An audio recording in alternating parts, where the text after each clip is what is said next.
সুপ্রিয় শিক্ষার্থীবৃন্দ, আমি মোহাম্মদ জুবায়ের আহমদ। আজকে আমাদের বিষয় হচ্ছে ইন্টারনেট। ইন্টারনেট কি? ইন্টারনেট হচ্ছে কম্পিউটার বা আইসিটি জগতে একটি বিষয়। আইসিটি জগতের সবচেয়ে বড় বিষয় হচ্ছে ইন্টারনেট এবং সবচেয়ে বড় বিপ্লব হচ্ছে ইন্টারনেট। অসংখ্য নেটওয়ার্কের মাধ্যমে নেটওয়ার্কের সমন্বয়ে গঠিত একটি বড় নেটওয়ার্ক হচ্ছে ইন্টারনেট। ইন্টারনেটের মাধ্যমে সারা পৃথিবীতে খুব সহজে আজকে তথ্য আদান প্রদান করা যাচ্ছে। নিমিষেই পৌঁছে দেয়া যাচ্ছে দেশ হতে দেশান্তরে, প্রান্ত হতে প্রান্তরে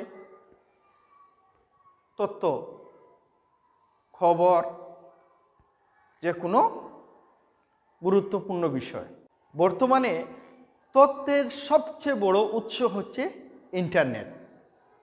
ইন্টারনেট ছাড়া বর্তমান সময়ের একটি দিনও কল্পনা করা যায় না। আমরা আজকে যে ইন্টারনেট সম্পর্কে আলোচনা করব, ইন্টারনেট সম্পর্কে আলোচনা করার আগে আমাদের একটি চিত্র তৈরি করেছি। আমরা চিত্র থেকে কিছু তথ্য নিয়ে নেই। বাংলাদেশে ইন্টারনেট কী পর্যায়ে ব্যবহার করা হচ্ছে এবং অতীতে ইন্টারনেট ব্যবহার কী পরিমাণ করা হয়েছিল। তথ্যটা আগে, এই চিত্রটা আগে ভালো করে দেখি, তারপর আমরা চিত্র থেকে তথ্য বুঝতে পারব।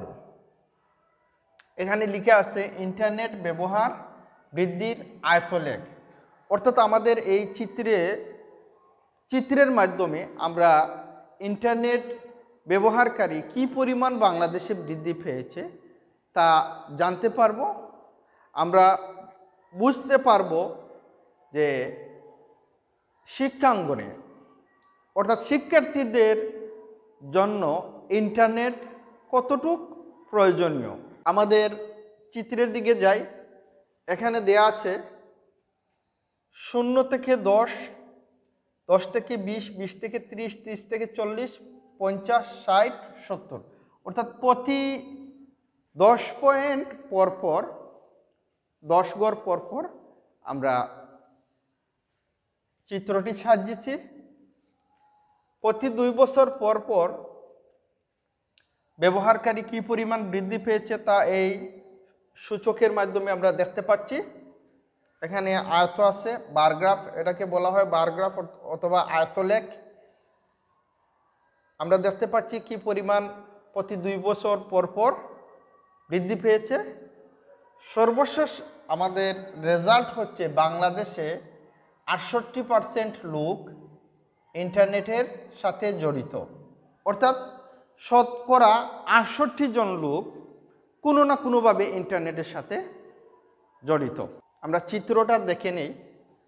এখানে যে চিত্রটি আছে তা হচ্ছে 2008 থেকে 2020 পর্যন্ত ইন্টারনেট ব্যবহারকারী কী পরিমাণ বেড়েছে।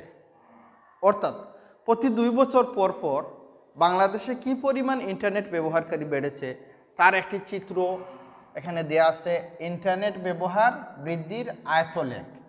অর্থাৎ এই চিত্রটার নাম হচ্ছে আয়তলেখ অথবা বার গ্রাফ। এখান থেকে আমরা ধারণা পাবো যে কী পরিমাণ ইন্টারনেট ব্যবহারকারী এই 2008 থেকে 2020 পর্যন্ত বৃদ্ধি পেয়েছে। প্রতি 2 বছর পর পর অর্থাৎ 2008 সালে ইন্টারনেট ব্যবহারকারী ছিল 10%, শতকরা 10 জন অ্যাক্টিভ ইন্টারনেট ব্যবহারকারী ছিল। 2010 সালে ব্যবহারকারী বেড়ে দাঁড়িয়েছে 21%, 2012 সালে 30%, 14 সালে 44%, 16 সালে 50%, 18 সালে 60%, 20 সালে 68%। অর্থাৎ বাংলাদেশের 68% লোক ইন্টারনেটের সাথে জড়িত, যা আমরা এই লাইন গ্রাফের মাধ্যমে দেখতে পাচ্ছি যে কিভাবে সূচকটা বেড়েছে। এখানেও আমরা দেখতে পাচ্ছি যে কিভাবে সূচকটা খুব দ্রুত গতিতে বেড়েছে। তো এখানে একটি বিষয় হচ্ছে যে আমাদের প্রতি 10 কোটা পরপর বা 10 পয়েন্ট পরপর আমরা গ্রাফটাকে সাজিয়েছি। এখন আমরা আলোচনা করব যে ইন্টারনেট ব্যবহার করে আমাদের শিক্ষাঙ্গনে আমাদের শিক্ষার্থীরা কি কি সুবিধা পাচ্ছে, ইন্টারনেট ব্যবহার করে কোন ধরনের অ্যাডভান্টেজ আমরা শিক্ষাঙ্গনে পাচ্ছি, এই বিষয়টা আলোচনা করব। প্রথমত যে বিষয়টি হচ্ছে, এই যে বর্তমান করোনাকালীন সময় বাংলাদেশের সকল শিক্ষা প্রতিষ্ঠান, প্রাথমিক স্কুল, মাধ্যমিক স্কুল, কলেজ, মাদ্রাসা, বিশ্ববিদ্যালয় সব কিছু বন্ধ। এই সকল শিক্ষা প্রতিষ্ঠানের শিক্ষা কার্যক্রম চলমান আছে অনলাইনের মাধ্যমে, অর্থাৎ ইন্টারনেট ব্যবহার করে ক্লাসগুলো চলমান আছে। তাই শিক্ষাঙ্গনে আমরা দেখতে পাচ্ছি যে ইন্টারনেটের বিরাট একটি ভূমিকা। এখন শিক্ষাঙ্গনে কিভাবে ইন্টারনেট ভূমিকা রাখছে তার কিছু পয়েন্ট আমি আলোচনা করব। এক, ইন্টারনেটের মাধ্যমে পৃথিবীর যে কোনো জায়গায় যোগাযোগ করা যায়। এতে করে খুব সহজেই তথ্য আদান প্রদান নিশ্চিত করা যায়। ইন্টারনেটের মাধ্যমে তাৎক্ষণিক ও দ্রুত যোগাযোগ করা যায়। খুব সহজে খুব দ্রুত যোগাযোগ করা যায় ইন্টারনেটের মাধ্যমে। এতে করে আমাদের শিক্ষার্থীরা এই করোনাকালীন সময় খুব দ্রুত যে কোনো বিষয় যোগাযোগ করতে পারছে এবং ইন্টারনেট থেকে ক্লাসগুলা শিখতে পারছে।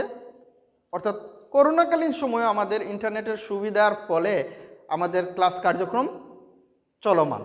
আমাদের দ্বিতীয় নম্বর পয়েন্ট হচ্ছে, এটি অপেক্ষাকৃত ব্যয় সাশ্রয়ী। ইন্টারনেটের ব্যবহারের ফলে শিক্ষার্থীদের দক্ষতা বৃদ্ধি পায়। এতে করে ব্যক্তিগত গোপনীয়তা রক্ষা করা যায়। এতে করে দুর্লভ ছবি, তথ্য সংগ্রহ এবং ভিডিও সংরক্ষণ করা যায়। এটি আমাদের শিক্ষাঙ্গনে বিরাট অবদান রাখছে। খুব সহজে ছবি ডাউনলোড করা যায়, ভিডিও ডাউনলোড করা যায় এবং এটি বারবার দেখা যায়। তৃতীয় নম্বর পয়েন্ট হচ্ছে, ইন্টারনেট ব্যবহারের ফলে ব্যক্তিগত দক্ষতা ও পেশাগত অভিজ্ঞতা সমৃদ্ধ হয়। নিজেকে দক্ষ মানব সম্পদে রূপান্তর করা যায়। আমাদের শিক্ষার্থীরা নিজেকে দক্ষ করে গড়ে তুলতে হলে অবশ্যই ইন্টারনেটের প্রয়োজন আছে। 4, খুব সহজে তথ্য আদান প্রদান করা যায়।